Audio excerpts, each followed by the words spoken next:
Lemon live at 5. Do not be afraid of the other face you see there on the screen. I'm going to introduce you guys know who he is. It's wonderful to be with all of you. Tonight, I have the pleasure of being joined by a familiar face. That's Cenk Uygur of the Young Turks. So longtime Lemonheads, you guys will remember he first joined me when I launched this show many months ago, many moons ago. I'm kidding. It hasn't been that long. What has it been, like 10 weeks? Not even, Cenk. There was this fiery but friendly debate with our buddies Brian Tyler Cohen, also David Pakman. So I want you to definitely please check out that episode, because that is exactly what this show should be and what we aspire to do on this program, especially live. Like, we like giving it to you. So my producers have included that link. So a link to it down below. So make sure you check that out. Cenk, good to see you. It's been too long, sir. Good to see you, brother. I like this new Lemon Heads thing. I'm down for it. Jank Heads doesn't sound as good, so I'm gonna have to work on something else. Yeah, I don't know. Well, I mean, you have the Turks, right? Don't you have Yeah, we do. That's the audience doesn't really call itself that, but not all right, Turk heads? I'm gonna workshop it. Yeah, listen, this is our show that we do. I don't think we had this show when the last time I had you on, maybe when the last time I had you on, but we do a live show at 5 o'clock just to talk to our subscribers, just to create and to grow our community. And because that's very important. This is our live version of the community page. Does it make sense to you? Yeah, definitely. Yeah. All right. So we'll take questions, we'll read some comments, and we'll go over things, and you and I will go back and forth. I have to let you in on some behind the scenes Lemonheads, or Lemon Nation. Cenk and I saw each other yesterday, and we started debating as we do normally. And I said, let's save it for the show tomorrow. So Cenk, we'll pick up where we left off, or we'll start from the beginning and see, where we have some agreement and where we have some disagreements. So this is what Cenk and I are going to talk about. We're going to talk about Hunter Biden's felony convictions. We're going to talk about the GOP's wild reaction to the Hunter Biden verdict, the Ohio 6th special election, some interesting news there. Also, there are progressive lawmakers who are souring on this anti-Israel protest in New York. We'll talk about that. And then there's this scary propaganda from Sinclair Broadcast Group. I don't know if you remember, a couple of years ago, there was, it went viral of them, the Sinclair Group saying the same thing over and over, this sort of rehearsed script. Well, they're back at it again, and we're going to show you what the new one is. And then Cenk Uygur's our ongoing call to replace Joe Biden on the ballot. We'll talk about if that's real or not. So let's see what's going on. You ready? You ready, Cenk Uygur? I couldn't be more ready. What was your initial reaction when the jury announced that they had a verdict yesterday, Cenk, for Hunter Biden?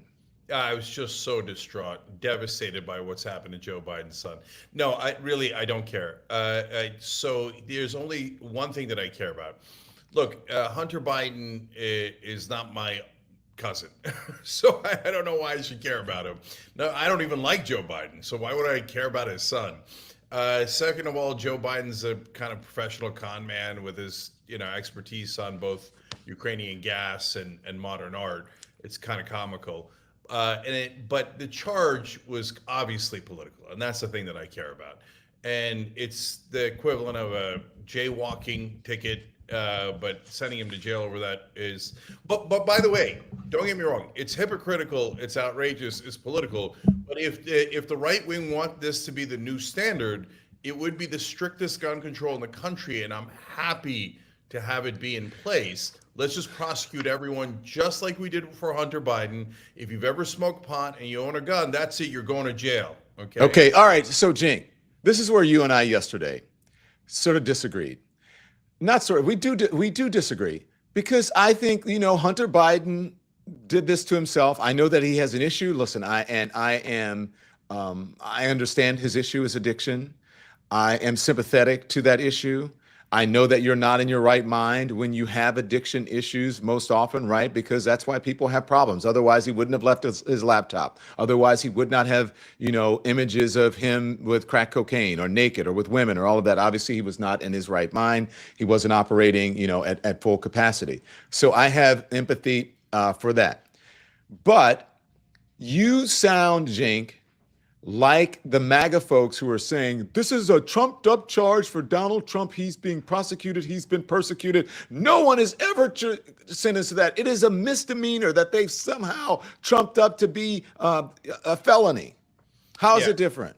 No, it's massively different, but there is one similarity, right? So But it's how different. is it massively different? Yeah, because look, first of all, you have to look at it in the whole context of Trump's crimes. So when you talk about Trump's crimes, he's stolen national secrets, he planned a coup. These are massive, massive crimes. So if you're talking about just that one crime that he's been convicted of so far, uh, it's still definitely a much worse crime because the underlying crime is campaign finance violations, which I care a lot about because our system is so corrupt. And other people have gone to jail, prison for it. Not only that, his co-conspirator Michael Cohen went to prison for it. So if we said Donald Trump is not going to go to prison for it, we'd basically be saying he's above the law. So that's a giant problem. The one similarity is that on all of these charges against Trump, they waited way too long. And since they waited so long, it made it look like the timing is political. And I'm concerned about that. In the case of Hunter Biden, this is just nonsense. There's no way in the world any regular American would have been charged with it. In fact, that's just a fact. Regular Americans violate this, just like probably 30-40% of the country has violated this law. Aren't they saying And that no about one Donald gets Trump? prosecuted for it.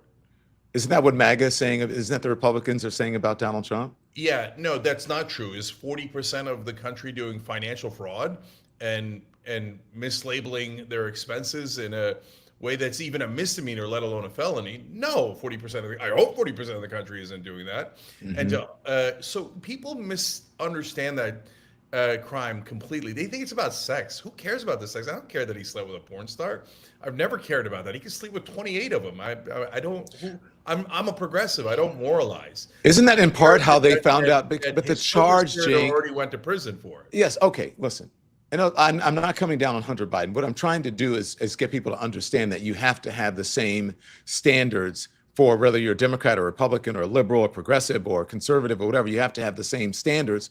So isn't the in part because there was evidence of his drug use that's how this charge came about. That's how there was evidence of the charge. Yeah. So let me explain. When it just when you have campaign finance violations that are the underlying crime, like Trump, that gets prosecuted no matter what party you're in. Dinesh D'Souza is obviously a right winger. He was prosecuted. Other Democrats have been prosecuted under the same law. When you go to Hunter Biden's charges, so if there is a scenario where that is prosecuted and it should be prosecuted, if there is a crime that was committed with that gun and he lied on the form and he's smoking crack, meth, etc., you go, okay, well, now I'm going to add to the charges. In fact, that would be perfectly analogous. You could take it from a misdemeanor to a felony. That's if he committed an underlying crime, just like Trump. But there was no underlying crime. It was just he lied on a form. But again, that form says whether you've smoked pot even. So that means that if we're going to really apply this law fairly, anyone who has ever smoked pot cannot own a gun. And if they filled out that form wrong, they should go to jail. And nobody wants that. The right wing wants that less than anyone else. That's why afterwards, Matt Gaetz, Lindsey Graham, et cetera, were like, that's awkward. We kind of hate this law. So, I mean, we wanted Hunter Biden prosecuted, but I think we might have messed up. I understand that. And I do believe that it is because, look, two things can be true at once, right? It can be because he is the president's son and that you can be targeted, i.e. Fonnie Willis, but it can also be true that you made a mistake and that you gave them ammo for the prosecution or gave them ammo in some way for whatever it is. You don't disagree with that? So look, the establishment targets people for character assassination. So I generally agree with MAGA, progressives, most rational people who believe in that, right? Now, having said that, that's why that I say there's one small similarity here. If we're talking about the giant crimes that Trump committed in terms of the fake elector scheme, et cetera, there is no analogy. But if we're talking about, hey, taking a misdemeanor to a felony, now are we looking for the needle in a haystack or are we looking for the haystack, right? Yeah. So that's my standard. So for Elliot Spitzer, for example, he was targeted because he was the sheriff of Wall Street and he was holding the banks accountable. And they bragged about, oh yeah, we targeted him and we tried to destroy him, and we did. And so when they dug and dug, they found a crime on him. When you dig and dig, you always find, almost always can find a crime. The question is it a minor BS crime that you're using as a pretense, or is it a real significant crime that if you don't prosecute it, then the guy's above the law? Okay. So that's why for the major crimes that Trump has committed, it's not even close. For Hunter Biden, and if you say, hey, I thought it should be just a misdemeanor for Trump, then you would say, okay, those are minor crimes where they dug up something and it's not that big a deal. Okay. Depending I on look. perception. I know some of you are upset. Michelle's in the comments saying, I can't watch this, Don. They're mad at me. I'm just telling you how I feel. Like Michelle says, can't watch this. Sorry, Don.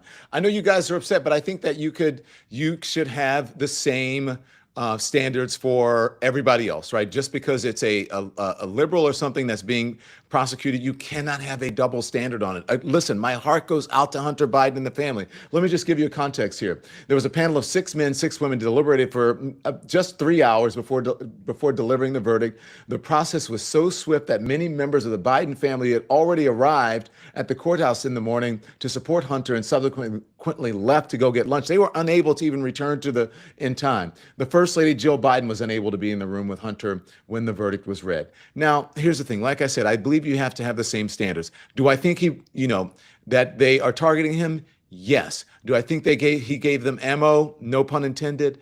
Absolutely, I do. Again, it's the same thing that Republicans are saying about Donald Trump, that hardly anybody's ever prosecuted for these crimes, right? That it was selective prosecution. I just think it's the same argument. So you have to stand on both. And I know you said the laws are different for both of them, and I agree with you. In the United States, so many people apply for guns, right? For a permit to carry or to a permit to have a gun. I'm sure they've smoked pot. I'm sure they've answered that question wrong. We'd be taking away probably the majority of, guns from gun owners, or prosecuting the majority of gun owners if everybody was prosecuted for that. Am I right or wrong? Yeah, so last couple of things here on this. For sure, this ironically makes me like the biggest Second Amendment hero in the country. Guys, if this law is real, 80% of the guns are going to be taken away and you're going to go to jail. So trust me that you don't want this law to be real, okay? So number 2 is, I don't care about Hunter Biden. If they had evidence of him engaging in illegal corruption with the Ukrainian gas company, I'd say, oh, put him away for 20 years. I don't care about him. Yeah. And in the case of Donald Trump, it's selective unprosecution. He should have been prosecuted at the same time that Michael Cohen was for that same exact crime. He should have been prosecuted for the fake electors scheme, which is basically the coup scheme, and the national secrets. 2.5 years ago, what the hell did Merrick Garland wait for? And he waited because Trump is one of the elites, and you don't prosecute the elites. And then he started to run for office again, and then they decided to prosecute him. It was the lack of prosecution that was the problem, not the prosecution of obvious, overwhelming crimes. He faces up to 25 years. Do you think he's going to get sentenced to prison, Hunter? If they do, it's mental. And you know what? That's it. You made me a fan of it. I hope they send him away for a long time, because then I'm going to help to try to elect prosecutors who will apply this to all Americans. And we're going to clean up in this country. Yeah, I'm not a fan for that. I'm not saying that I'm just asking you a question. I'm not saying that they should put him away. Whatever they decide, they decide. But look, Democrats in his own family are saying if Hunter Biden committed a crime, then he should face the consequences. I think they would know that it would be hypocritical in order to, if they said something else. I mean, I found it really funny, though, to watch far-right Republicans call for Hunter Biden to be locked up for violating gun control laws. As you said, of all things, they're the ones who are, for violating gun control laws. Don't they want the fewer gun control laws and fewer restrictions on guns? And they're calling for him to be locked up or prosecuted for a gun charge? Some conservatives went on cable news and they were like, whoa, stop. This is a really bad idea. Okay, the NRA is against this. Everybody's against this. You're going to lock up half the conservatives in the country. So, but look, Don, let me ask you one last question back. Sure. Do you think the prosecution was political in the sense that since the Trump and MAGA guys were crying so much that they needed to have a sacrificial lamb here from the Democratic side. Do I think that it was political that they were doing Yeah. that? No, I don't. Yeah, of course I think it was political. Yeah, everything is political, don't you think? Yeah, I think it was political. And so, look, again, I have no opinion on Hunter Biden. I think he's going to be a counter-revolutionary punk hero soon, right? You do. But All I right. do. But if he was using that gun while he was on crack, I'd say throw the book at him. That's crazy. I don't want it. That's why this law exists in the first place. They should take pot out of the form. They should keep it to only serious drugs and only if you use the gun, right? In this case, he had the gun for 11 days, threw it away, never used it. I mean, that's got to be probation. Here's my question, though. It's striking to me that in the wake of this Hunter Biden verdict, at least 3 jurors already have spoken to the press. After the 2 civil jury trials in E. Jean Carroll cases in Manhattan, DA's office criminal trial, none of those 30 jurors on the Trump case have said a word publicly. Do you think it's simply that you think those jurors are afraid of MAGA that might hunt them down? What's the difference? Why are the jurors talking about Hunter and they're not talking about E. Jean Carroll or the Trump stuff? Super easy, because Hunter Biden fans aren't going to send you pipe bombs. And Trump fans in the past have threatened to kill people and sometimes attempted it if they thought that they were against Trump. So Yeah. it's not, in fact, even Republican congressmen have said that one of the reasons that they voted in favor of Donald Trump around the January 6th impeachment is because they were accosted by so many Trump fans in public that they were worried for their safety and their family's safety. So even Republican congressmen are worried about MAGA reaction. And by the way, 41% of Republicans say that it might be time for violence. So that's why they're reluctant to talk about Trump. It's been surprising because some of the like really far right folks, especially like the right wing loony podcasters, etc., the far right MAGA folks, they don't really know how to respond to this. Wait, should we be happy? If we are, is it going to make sense? What do we say? Because we don't want, already said that they were out to get Donald Trump, but also Hunter Biden was found guilty too. I don't know what to do. It's been fascinating for me to watch the spin. This is what Charlie Kirk, let's put it up. Charlie Kirk tweeted this, Cenk. He said, quote, Hunter Biden guilty, yawn. The true crimes of the Biden crime family remain untouched. This is a fake trial trying to make the justice system appear balanced. Don't fall for it. So he's clearly claiming this was sort of some psyop operation of sorts. And this is what, now I want to get, this is the Fox News personalities and the conservative personalities, their reaction to the Hunter Biden conviction, and then we'll talk. Here it is. By that. This is a new era in America, and I think it goes against the ilk of who we are as Americans and our faith in the criminal justice system. In the end, this jury of ordinary people from Delaware were not intimidated by that family, and they recognized that this was a clear-cut case and that clearly no one's above the law. This is a very political exercise, and you have to say that it accomplished what it set out to accomplish. But I would say this about Judge Noreika. I think she ran a very fair courtroom. She ran a very fair trial. I guess we all need, to shop at Banana Republic from now on? Because that's what it feels like. Yeah, a Banana Republic. For years, the Bidens have been able to escape any legal accountability for their sleazy, corrupt conduct. But today, their luck ran out. At least Hunter's did. Power is all they love. And they're willing to do anything to cling to it. They're willing to destroy the rule of law. The Republic has been wounded by weak lawyers and talentless political bloodhounds. It gave me a little boost of confidence in the American legal system, although they still have a lot of work to do to win me back. Okay, Cenk, I take back some of what I said about you. You do not sound like those people.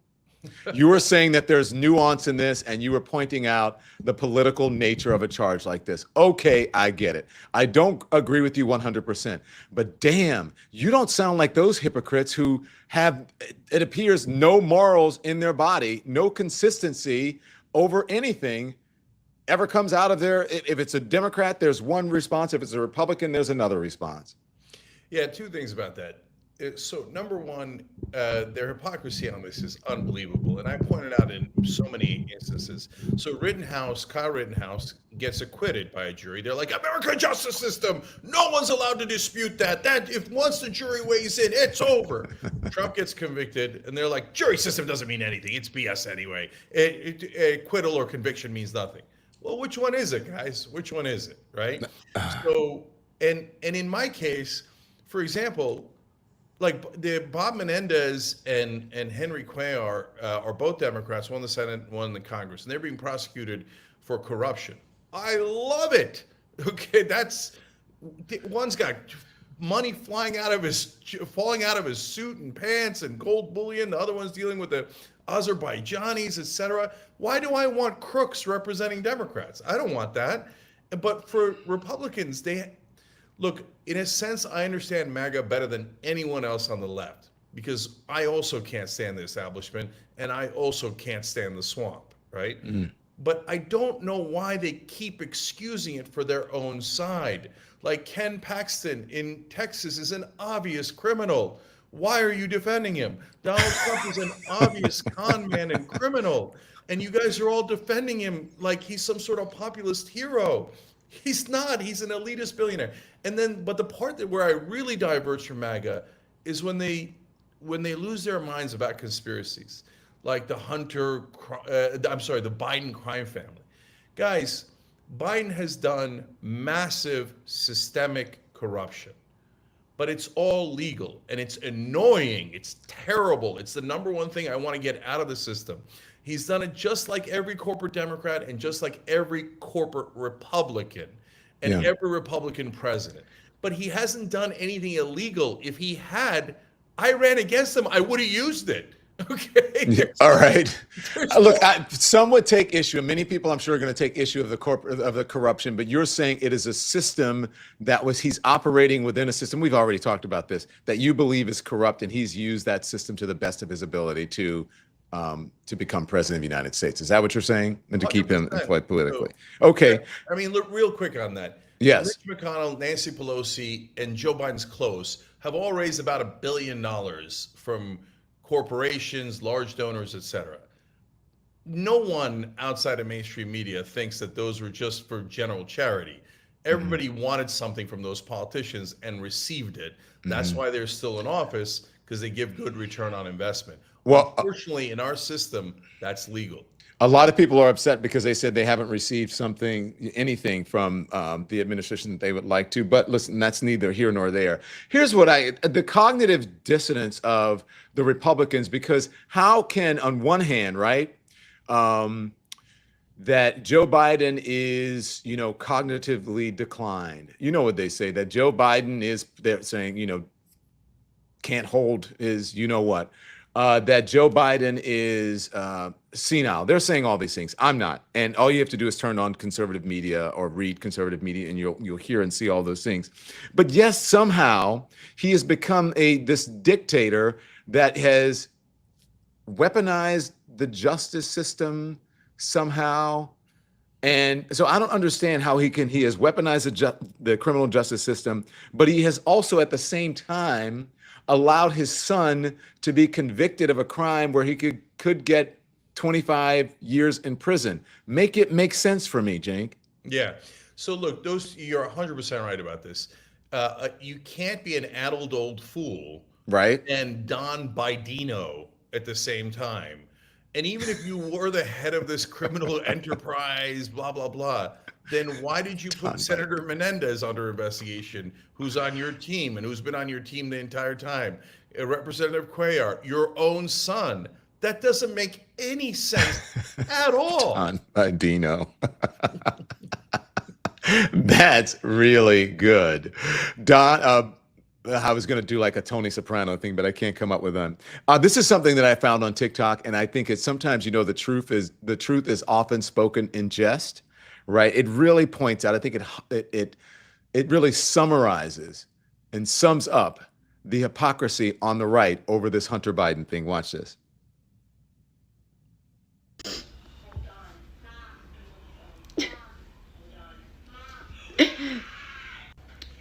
Hunter Biden was just found guilty. They're crucifying him like Jesus Christ. This is obviously a political attack on Hunter. The radical right has taken this too far. It was a kangaroo court, and the jury was filled with right-wing conservatives.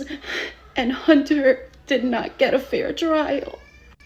And if they can do this to Hunter, if they can do this to Hunter Biden, they can come after you too.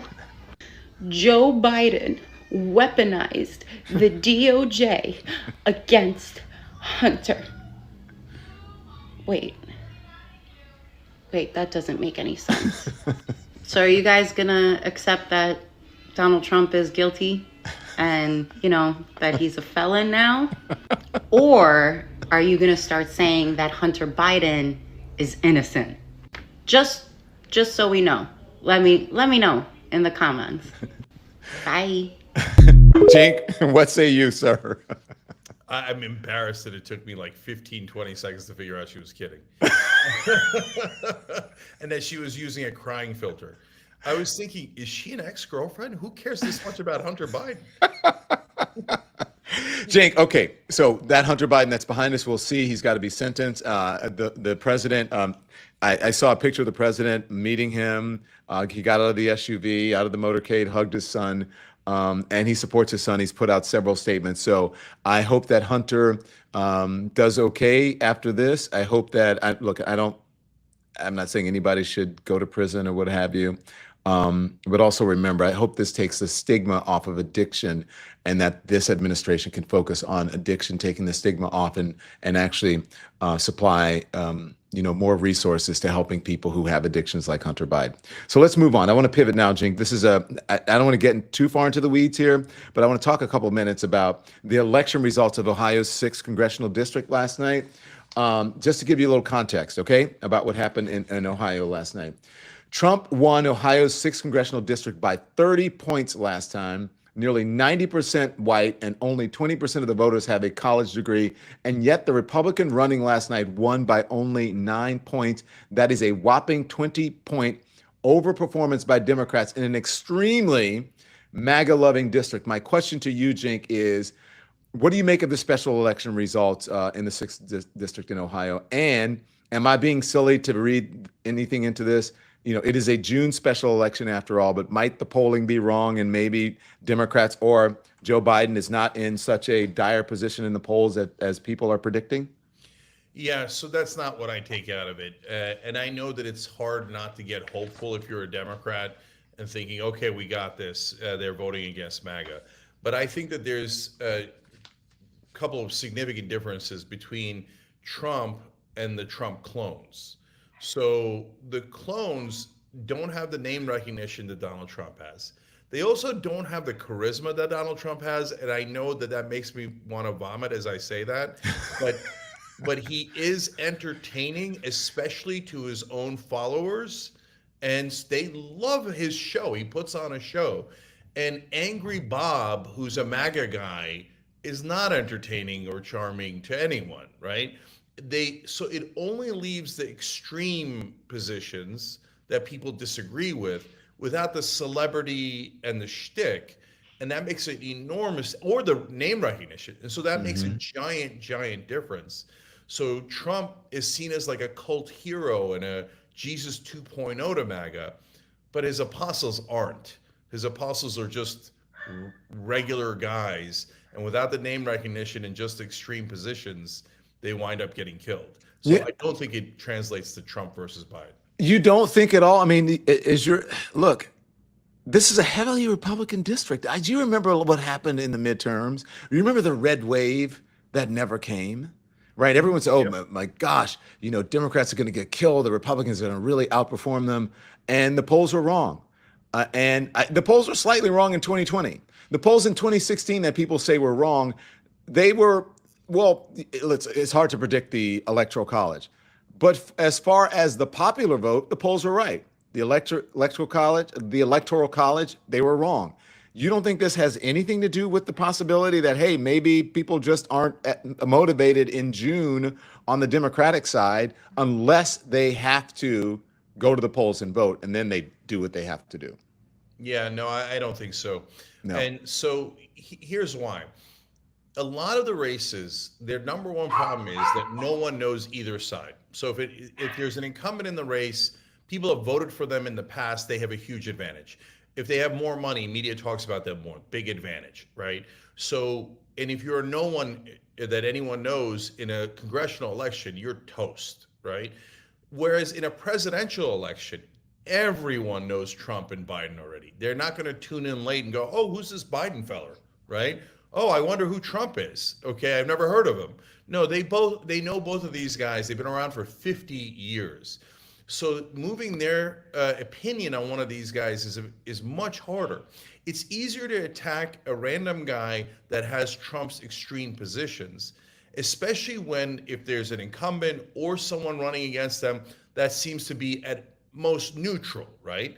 Whereas Biden has a ton of negatives around him. And you could think that that's unfair and untrue, and he shouldn't have those negatives, but he does. And the polling very clearly indicates that. And right now, Don, he's polling at 37.4% in a combination of the polls. That is a guaranteed loss. An incumbent in the 40s almost always loses. Yeah. An incumbent in the 30s has never won. So here's the thing, right? People are not happy with us. Let me tell you what they're saying. I'm going to read some of the comments and I'm going to get you to respond. Okay. Let's see. Someone said, I can't pronounce his first name, but the last name is Nunn or something. But they said Cenk is a conspirator. Do you want to respond to that?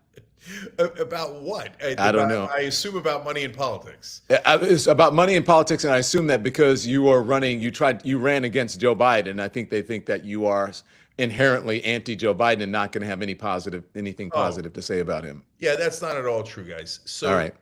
So Teresa Marlene says, I like this guy. Just followed him on X. Sherry Jackson says, hey, Don, I love you, but we'll stop listening for today. See you tomorrow. They can't listen. Someone else said, I can't listen to this. Cenk actually was talking about running for president, says Steph Jones. So I mean something now, but it won't mean much in November. It may mean something now, but it won't mean much in November, says Kenneth Brooks. Let's see. Polls don't vote. People do, says Damon A. Let's see. What do you say? Right, Don, says James Booker. The polls were wrong. What do you want to say? Why are you shaking your head, Cenk? Yeah, so there's a couple of things to address there. First off, on the polls being wrong, every losing candidate says the polls are wrong. They're not wrong. I've been involved in politics for a long, long time. I've seen hundreds of polls. And are one or two of them out of hundreds wrong? Of course, you're always going to get 1% to 2% that are off. But guys, there's been dozens and dozens of polls done on this election. They're not all wrong. There is a scientific method to it. Mitt Romney used to say the polls are wrong. Trump said it in 2020 when he was losing. That's what the losing candidate always says. And I get it. It makes you super uncomfortable to hear that Biden's going to lose or to hear negative things about Biden because it's visceral for a lot of us, right? And I understand that and I empathize with it. I loathe Donald Trump. So, and if you loathe Donald Trump like I do, I get it that you want to help his opponent. If you're a lifelong Democrat, you want the Democrat to win. And these things are making you really uncomfortable. But it's really important to face the truth and the reality of it so you can get to a better result. So I ran against Biden, not because I thought that I was going to win. I'm not a natural born citizen. I'm a talk show host, et cetera, et cetera. Of course, that was an extremely long shot. What I was doing was I was trying to push Biden out of the race. Is that because I hate the Democrats and I want Trump to win? No, the exact opposite. I want a strong Democratic candidate. Right now, Gretchen Whitmer or Shapiro, my guess, Governor Shapiro would probably be up about 10 points right now above Biden. So I was trying to get the Democratic candidate to be much stronger so that we could defeat Trump. But unfortunately, media has trained us that if you have to be either on one side or another. And if you're against Trump, that means you have to say that Biden is the greatest thing on earth. He's the best candidate. Golly gee willikers, I think he's going to win president of the world, right? And no, that's absurd. That doesn't help. You picking a better candidate helps. Now at this point, it's late for that. All right. It's not too late for him to drop out. We can get into that later. Oh, well, we can. Well, since you're there, we'll go there. Okay. Because I really want to circle back to one of the topics that we touched on, which is this is what we touched on in our first interview. This was back in April. And you argued that it's not too late for Democrats to replace Joe Biden. Do you still believe that? Are you still saying that? And why? Yeah, so important point of clarification. Before, when I was running and maybe all the way up to April, it was not too late for the Democrats to replace Joe Biden. Now it is too late for the Democrats to replace Joe Biden. Joe Biden has won those primaries, fair or unfair, it doesn't matter at all. He's won them. He has all the delegates, right? So you cannot replace him without his permission. So the only option left is for Joe Biden to step down voluntarily. And that's what I'm arguing for. That's what James Carville is arguing That's for. That's not going to happen. Why? Why would he do that? Okay, so let me play out the scenario for you. So, and remember, this is not just me, guys. James Carville, let's keep it real, speaks for the Clintons. David Axelrod, keep it real, speaks for the Obamas. The Clintons and the Obamas are saying the same thing I'm saying. Please get a better candidate. Joe, don't be so selfish. We need someone to beat Trump, and you're at 37 points. How are the Clintons and the Obamas saying the same thing? I haven't heard them say that. I've only heard the Obamas and the Clintons be very supportive of Joe Biden. So, Don, of course, they're not going to come out and say that publicly themselves. That would be a nuke against Joe Biden. Instead, they're sending out their most trusted advisors, James Carville for the Clintons and David Axelrod for the Obamas. Do you agree, right? Those are the two most trusted advisors. They're two of the most trusted. I don't know if they're. I wouldn't consider them advisors at this point. Former advisors, but Democratic consultants, or if you want to say contributors at this point. Yes. Well, Don, having covered politics a long time, my guess is, and I don't have any inside information about what's going on inside the Obama house, right? But I would be really surprised if David Axelrod and James Carville went on TV many, many times to make this point, without first conferring with Barack Obama, Bill Clinton, Hillary Clinton. Hey, Bill, I'm going to go out on TV and say Biden shouldn't run. What do you think? Hillary, what do you think? They must have gotten a green light, or they certainly didn't get a red light. Look, You've heard them explicitly say Joe Biden should not run. Maybe I'm not paying attention. I have not heard them say that. Yes. Okay. So how would that work? So there's two scenarios. So why would Biden even consider that? So that was your original question. Two scenarios. One is he continues on the race. We're the people who are skeptical, including Nate Silver, right? Ezra Klein, all of the professionals are somehow wrong. Are actually correct, because we've been doing this for 30 to 50 years. We know what we're talking about. And he loses. If he loses, then history is going to say that he was one of the great villains, that he ran despite the fact that he was 81 years old, 86% of the country didn't think he could finish a second term. He was polling at 37% and chose, because of his ego and his narcissism, to run, even though he was the weakest Democratic candidate we had. He will be judged super harshly by history. He just let Trump have this election. It's unbearable to think about. On the other hand, imagine this scenario. He gets Netanyahu to sign, and Hamas to sign a peace deal that puts them on a two-state solution track, ends the war in Gaza, then steps down and says, my delegates are free to choose any great Democratic candidate that we have at the convention, like we've done for almost our entire history. That's what conventions are actually for. Then he retires as an absolute hero. He put his ego aside, he made a peace deal, and he passed the baton to a younger Democrat. Yeah. Beautiful. Okay, but let me tell you this, because you're going into this. I think that you are wrong about what Carville is saying. As I'm reading what Carville said specifically, because I heard Carville say this. Carville did not say he should drop out. He didn't say he should drop out. James Carville said, I wish that he had not run for re-election, but now that we're here, it is him and Trump. He says, it isn't the choice I was crazy about. But he never said anything about dropping out. And I don't think Axelrod said that earlier, Don. as well. He said it earlier, and he said it 2-3 times. And Don, you know how politics works. They're all friends, and Biden knows that Clintons have not red lighted him at a minimum, right? So he's not going to say like Joe Biden's the worst and what a narcissist. He's not going to use the harsh language that I'm using. Cenk, I think you're reaching. I think that's wishful thinking. I don't think that's what James Carville is saying. I've read his words. Why would he say that, Don? Why would he come out against the Democratic candidate at this late date if he isn't pulling out whatever hair he's got left, going, "What are you doing, Joe? Why are you running? You're at 37%. It's a guaranteed loss." He's not saying that, though. He's not saying, why are you running? He's saying it in the way that political people in the establishment say it. I think that, listen, I know James Carville. James Carville is a homeboy. He's from Baton Rouge, Louisiana, as am I. If James Carville wanted to say what you said, James Carville would say that. I don't think that that's what James Carville is saying. He's saying, listen, is not the perfect candidate. He was hoping he didn't run, but he says, now that we are here, then it is Biden and Trump. It's those two. And I don't think he's going to tell people to vote for Donald Trump. I'm just saying. No, of course not. Guys, please, Don. Everybody's got to get it out of their head that they have to vote. Like, if you're worried about Biden being a good candidate against Trump, that means you like Trump. No, it means you don't like Trump. That's why you want the best candidate, not a guy who shakes hands with the air, he looks around confused, he doesn't know what he's saying. Guys, it doesn't matter if you love Joe Biden. We have to win a majority of the country, and a majority of the country has eyes and ears, and they see what Joe Biden looks like and sounds like. For God's sake, help us get a better candidate. Yeah. And the way you do that is put pressure on Biden. Okay, let me tell you this.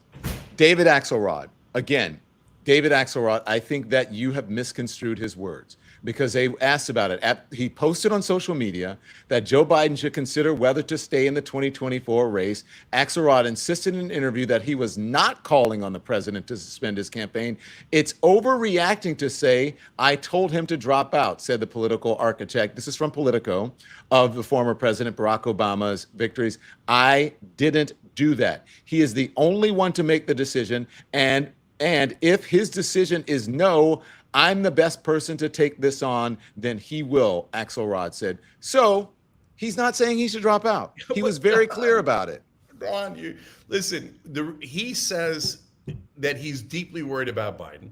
The reaction he got was, oh, Axelrod wants Biden to drop out because anyone can read that tea leaf.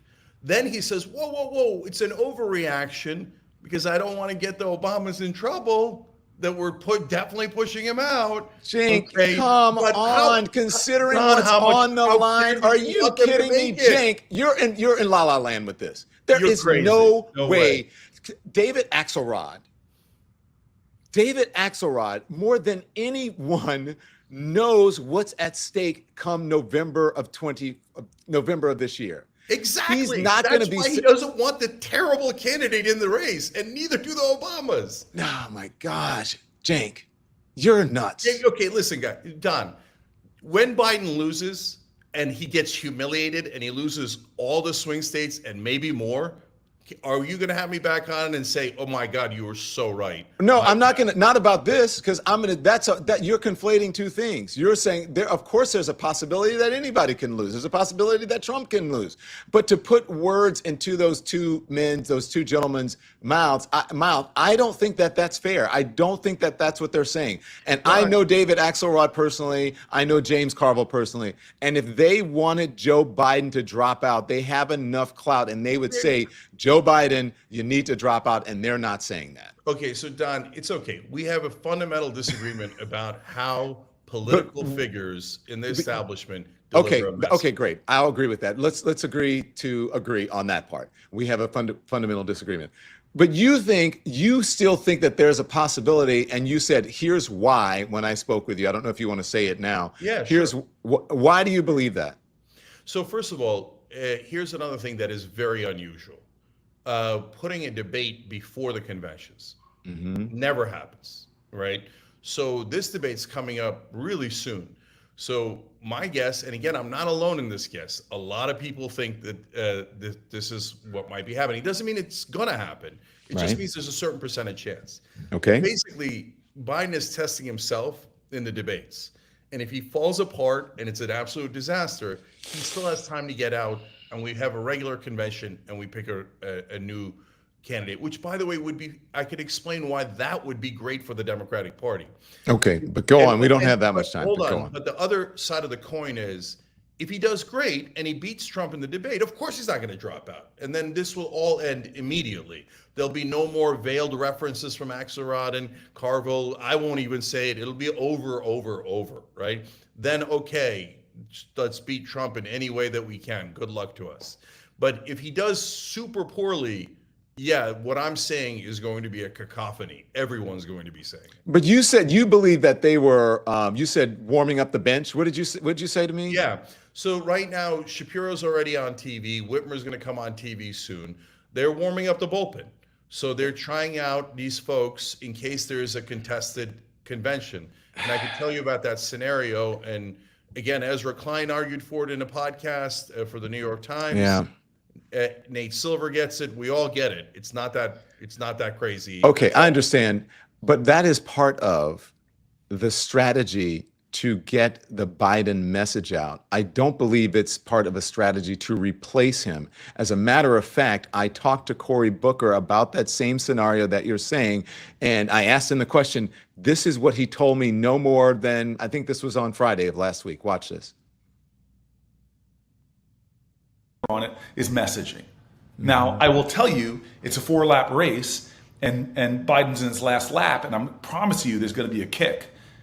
He's going to start doing it. And I've been looking into the bowels of this campaign, and I've seen their messaging operation. I've seen them starting to ramp up in not only in the swing states, but with specificity to the right audiences within those states. I see it starting to ramp up. And there's going to be a lot of work going on. I've just begun my travel, as many other surrogates have, to go into communities like Milwaukee or Detroit or Philly or the surrounding suburbs of those states, North Carolina, Georgia, Arizona. These are all things that are on my travel list for the Biden campaign, and it's going to start to increase in frequency. So there's going to be a messaging surge coming soon.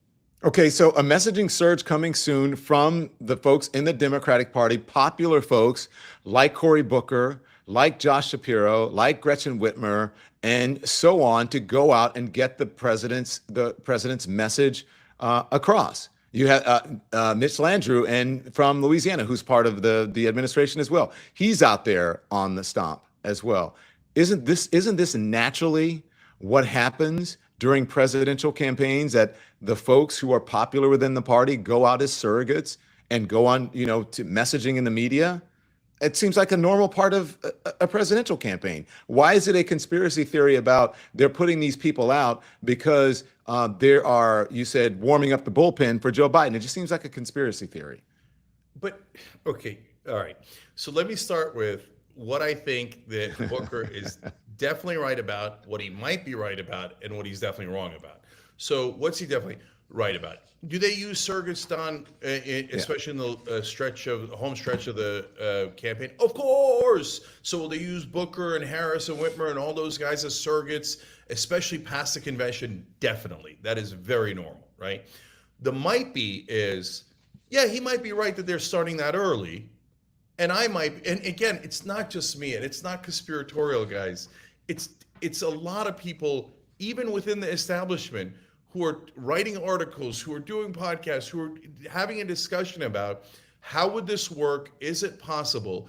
And it could be all three of those things. So if you're Josh Shapiro, you want to be a surrogate for Biden, you want to set yourself up for 2028, but you also want to show what you got if you're going to try to convince delegates to vote for you in just a couple of months here in the convention. So it could be all three. We don't really know. He doesn't know, and I don't know fully. I'm giving you what the options are. The thing that he's comically wrong about is, oh, hey, Biden looks bad now, but he's got this kick coming up. No, he doesn't. He doesn't have a kick. He was saying the kick to the messaging of the people who are coming out. That's what he's talking about. Okay, yeah. That they were ramping up, that's what they're going to ramp up. Okay, no Cenk, I have to say that I disagree with you on that, but let's see. Let's see. I think that it's a conspiracy theory. And also, I also know that media writers and reporters, one person writes one thing and they're like, we got to check into that. And then it snowballs and they become a stenographer for the other person's article and they just keep writing and they don't research. That's how it happens. Everyone has a conspiracy theory. But Don, just look, it's a theory, not a conspiracy theory. Okay. There's no conspiracy. There's no like, hey, Biden's not It actually is when Biden. it's a conspiracy theory when, for what reason would you bring up the theory? Why are you bringing up the theory when this is something that happens every election cycle? No. I've never seen any talk of a candidate, especially an incumbent, being replaced. But who came up with that theory? Some reporter? No, we all did at the same time because it's obvious. So here's what's obvious. What's obvious is that Biden is a mess. Like, if you can't see that, you're so blinded by your bias. I'm not biased, as a matter of fact. And I have posed the question to the administration, to Karine Jean-Pierre, to Joe Biden in person in interviews during the 2020 run-up about his age. He agreed that age is an issue for him. So I'm not biased when it comes to that. I realize that he's an old man. Trump is not that much younger. I know, but the reason why this theory is coming up, to answer your question, Don, is because everyone who has eyes and who understands polling and understands the massive, massive trouble he is in this election thinks this is unusual. There needs to be a way to for us to be able to win this election. Right now, we're at a near 0% chance. People aren't getting it. 37% for an incumbent. It's never happened in the history of America that an incumbent can win at that number. Never. All right. You think Biden's going to pull off that miracle? All right, Jinky Downer. All right. All right. So I'm just being honest with you guys. And look, Don, this is one last thing that's really important. Okay. People think that oh my God, if we have a candidate that nobody knows, that's really problematic, blah, blah, blah, and a convention will be a mess. No, right now, if we go to the convention and Joe Biden's our candidate, it's going to be the biggest snooze fest that anyone has ever seen. Okay, let me tell you this. No one is going to tune in. It's going to be a disaster for the Democratic Party. You need the marketing of that convention. On the other hand, if Governors Whitmer, Shapiro, Newsom, Pritzker, et cetera, are all competing in an old-style convention, the kind of convention we have always had in American history until recent history. If we have that kind of convention, the whole country's going to be watching, and the whole country is going to focus on Democratic candidates and Democratic policies. And that is hundreds of millions of dollars in free advertising for the Democratic Party. That is a nice pipe dream, Cenk. I have to be honest with you. Let me tell you. It might be. I don't think it's above 50%. Okay, let me tell you this. Okay, people need to stop thinking that their political figures, no matter who they are, must be inspiring, has to be perfect, can't be older with wisdom, can't be someone who physically may be slowing down because they're older, but can have their wits about them. We have to stop thinking that everyone has to be a showman. That's why we're in the trouble that we're in now with Donald Trump, because of a cult of personality, because Donald Trump is a showman, because people bought his bullshit. That he goes out and he just says he acts like a comedian who's on, goes around the country doing crowd work. So Joe Biden is an older man. Joe Biden has great people around him. If he is smart enough to understand that Cory Booker, Josh Shapiro, Gretchen Whitmer, Mitch Landrieu are good folks to have on his side, then he will put them in his cabinet. He will make them an advisor. He is the better alternative to Donald Trump. We have to stop saying that people have to be perfect. They got to be young and spry. Yeah, I would like to see younger people. That would be great. But unfortunately, that's not the reality right now. And so unless you want Donald Trump, then you need to point out the realities and stop shitting on Joe Biden and saying, look at him, he's old. We know he's old. It's obvious. We know that. But do you think what would you rather? A Joe Biden or Project 2025. Joe Biden has Kamala Harris, who is a senator. Smart. She's young. She's vibrant. He has many people around him who can, you may not think so. I know you're making faces about her. Yeah, I know how people don't like her. I know that the Republicans are concerned about having a black woman become president of the United States. I understand all of that. But you have to understand the time that we're in. And this is coming from someone who is not a Democrat. And stop doing the country harm by putting unreal expectations on people who are in office who are trying to do good. That's all I'm saying. Can we move on? I gotta address that. Because Yes. I massively agree and massively disagree. Okay. So, the part where I agree, Don, is unfortunately the skill set to get elected to any office, including the presidency, is very different than the skill set you need to govern. So there's a mismatch there already in any election. So just because someone's really good at being a candidate doesn't mean they're going to be really good at being a president. And you could be a terrific president and be a terrible candidate. So I totally agree with you on that. Now, unfortunately, the part I disagree is whether we like it or not, people do not make highbrow intellectual decisions in the voting booth. Maybe some of the viewers do, and maybe we do, but the overwhelming majority of voters do not think that way.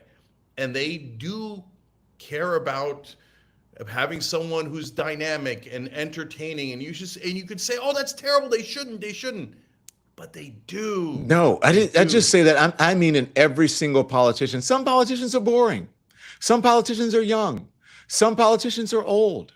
Everyone can't be Barack Obama. Everyone can't be Donald Trump.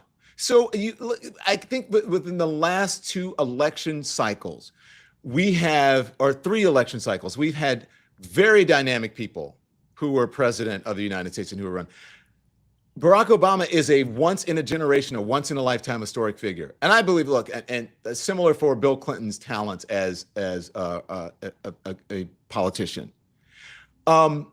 George Bush was a whole different thing. He was very comical as well. He had that thing. Everybody has something, but they all are not the same. So we have an old president. Okay, we had a president who was in a wheelchair. All right, we had a president who, during his second term, for a lot of it, he had dementia. His wife was finishing his sentences. So the country survived that. I'm just saying, can we survive? What are our options? What are our chances? Surviving an older person who may be slowing down with great people and great policies around him, or someone who wants to get rid of the Department of Justice, get rid of the FBI, be able to use the Insurrection Act to mobilize a National Guard against citizens in the country. What are your options? You have 2 options at this point. That whole thing about the convention is a pipe dream, Cenk. It's a pipe dream. Let's live in reality. This is what we have. So let's work within a democracy so that we have a democracy next time, and then you fix it. But you're not going to have a democracy if you have Donald Trump in office. I'm just saying we need to just live in reality. And I think Democrats, again, I'm not a Democrat, I'm not a Republican, I'm independent. I'm an independent. Democrats need to do what Republicans do. Republicans fall in line. Democrats need to fall in line and make sure that the person that they are supporting provides them with the best policies. I know, I think you're being biased because you ran against Joe Biden. I know you don't like him and you think whatever. No, I just think you're not living in reality. He's pathetic and he's definitely going to lose. I don't know how much clearer I need to be. Why do you want to lose to Trump? You make this great. I'm not saying I want to lose to Trump. I'm just saying that's the only alternative. Then you say, let's give up 10 points for no reason. Let's just throw 10 points away that any random Democrat would have over Biden, because we have to fall in line behind this clown, this elderly guy who's already obviously has dementia.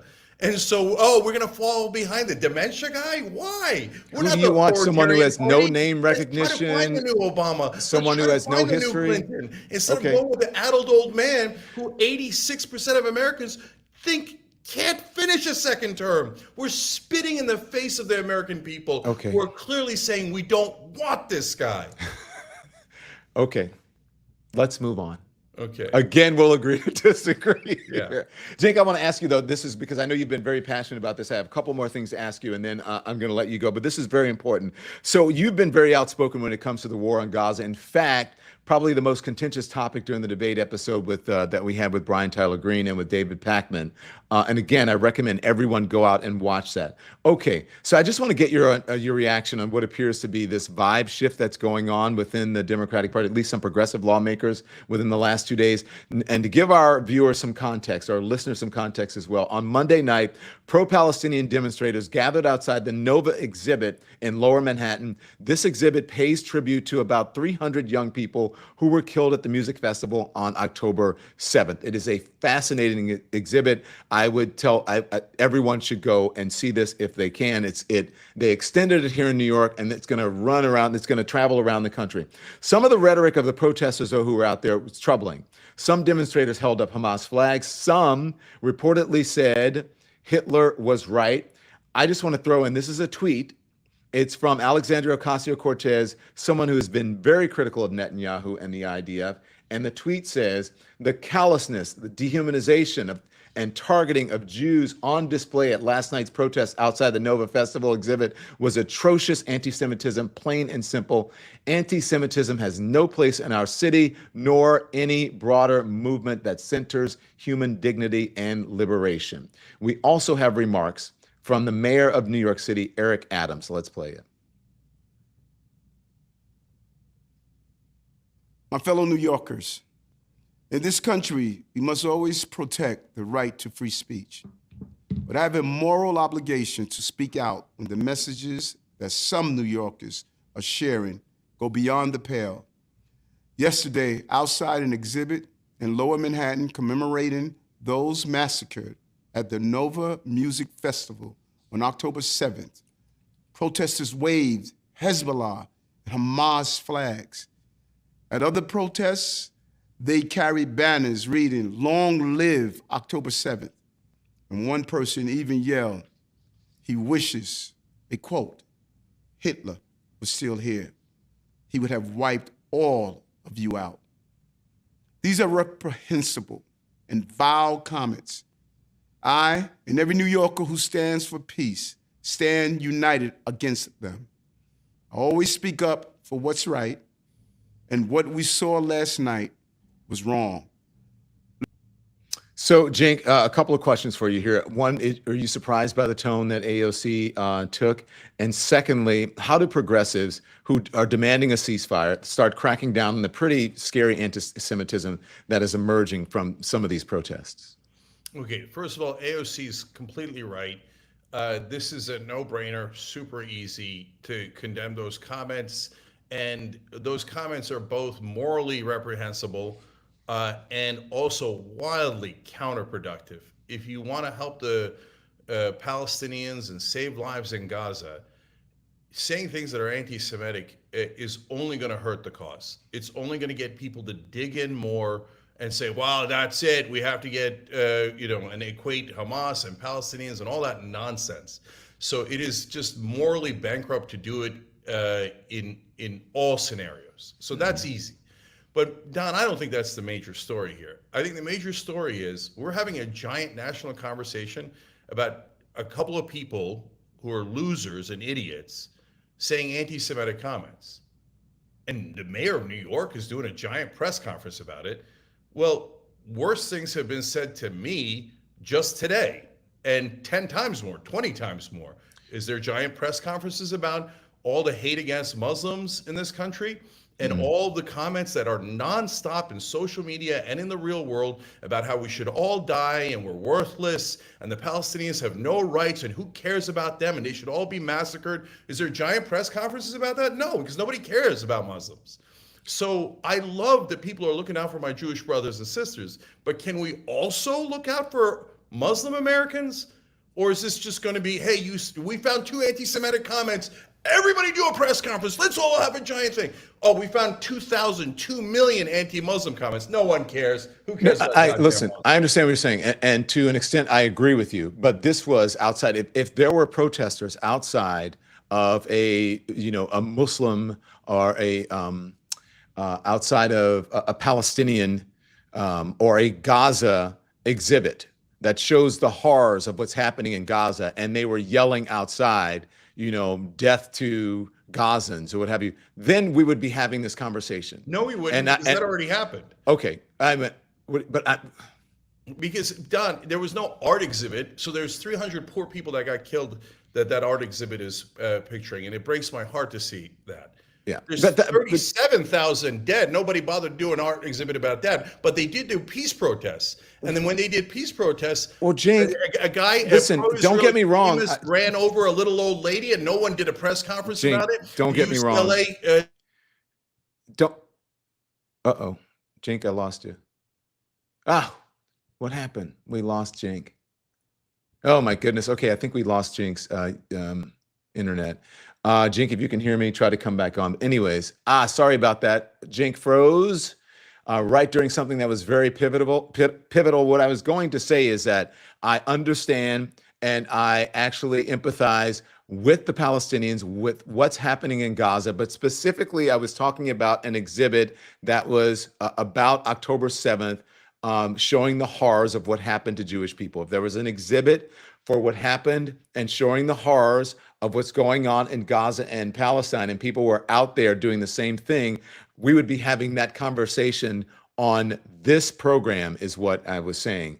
So I understand that there may be a double standard. My next question to Cenk was going to be similar to something that he said. If he was surprised by the explosion of anti-Semitism and Islamophobia in the country these past few months. And I was not able to get that question into him. So that is, I'm sorry about that. If Cenk will come back, we'll get him back if he can get back. I'm going to move on now. And I just want to talk about this scary propaganda that we've been hearing from a media company in the country. We've seen it before. It's Sinclair Broadcasting Group. And I just want to quickly touch on this story. It's really extremely eerie that I read about this morning. Local news channels all across the country use a nearly identical script to push coverage of a controversial Wall Street Journal article questioning Joe Biden's mental fitness. Now, this may be why so many people are saying, similar to what Cenk is saying about the current president,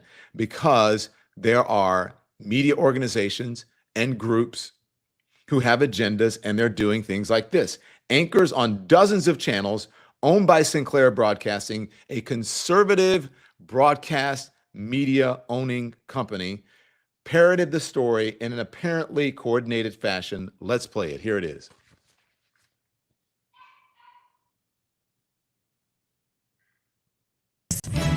The Wall Street Journal calling into question the mental fitness of President Joe Biden. As national correspondent Matt Gelka tells us, the issue could decide the election. Wall Street Journal has published a story which calls the mental fitness of President Biden into question. As national correspondent Matt Gelka tells us, the issue could be an election decider. Should he be on that or any ballot? The Wall Street Journal is out with new reporting calling into question the mental fitness of President Joe Biden.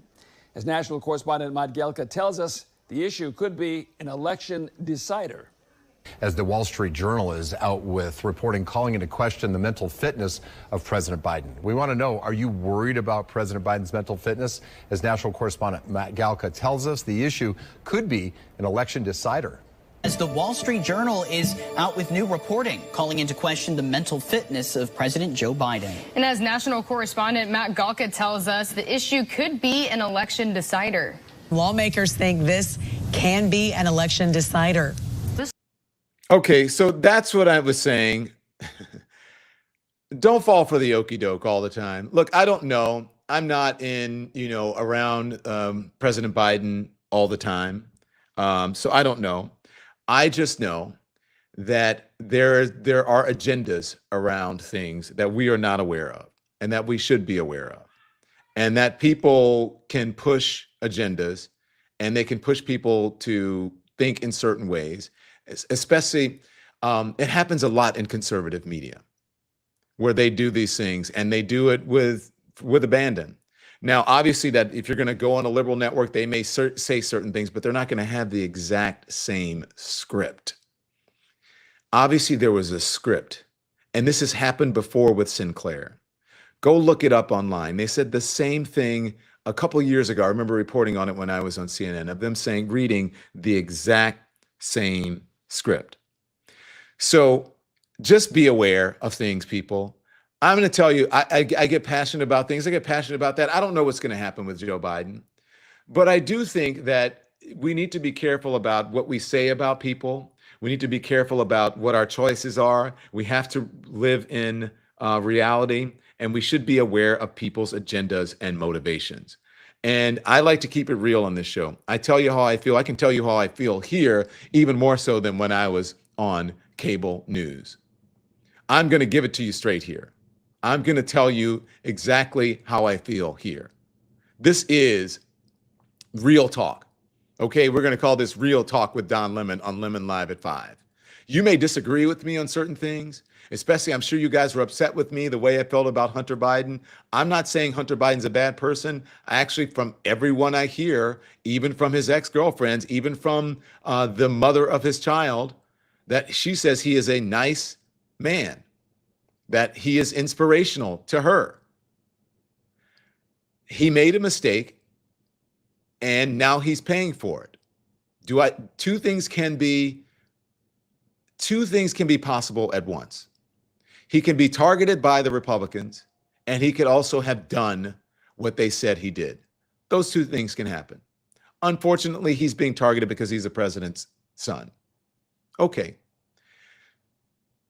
On the other hand, the Republicans are saying that Donald Trump was targeted. I don't believe that he was targeted. I believe that Donald Trump was legitimately tried in court and found guilty. I don't believe that there was an agenda behind Donald Trump's prosecution. I don't. Now, do I think that he did some things and his past caught up with him? Absolutely. Do I think he got special treatment? Yes. Was he unfairly treated? Yeah, he was unfairly treated in that he got away with things that most of us would not. Most American citizens would not get away with. So having said that, just be aware of the okie doke. I want you to be an informed electorate. I appreciate that you are part of this growing community, the Lemon Nation. And remember, we don't always have to agree. That's the whole point. I love my mama to heaven, to hell and back if I had to. But I don't always agree with her. We argue all the time. And you know what we do? You want to go have a beer? Let's go make some gumbo. Let's do whatever. So you don't have to agree with someone 100% of the time. We have to learn to disagree, and we have to learn to still be able to live with each other. Okay? So don't fall for the okie doke. Don't get mad if someone has a different opinion than you. We talk about our points of view, and we talk about facts. I give you the facts here, and I want you to be part of this. Now, here on YouTube, especially on YouTube, they say, you have to be a part of, go to the community page and engage your community. Instead of engaging on the community page, which we will do, I wanted to create a space for you guys to be able to engage in this community all at once live with me. Something that I was not able to do in cable news. This is our community page, live at 5. As many days as possible, sometimes 7, sometimes 6, sometimes 5, but as often as possible. This is our community page, okay? This live interaction here. Not many folks have the opportunity to do that. And as you know, I want to hear from you. I want your feedback. That's why I'm here. So that said, I'm going to go. I have to host an event tonight where I'm the MC, and I'm going to see you tomorrow on Live at 5. Thank you guys for joining us. I love you for being part of the Lemon Nation. Lemonheads, have a great evening. I'll see you at 5 o'clock. Make sure you hit the thumbs up before you go. Thumbs up, like, and subscribe before you go. Good night.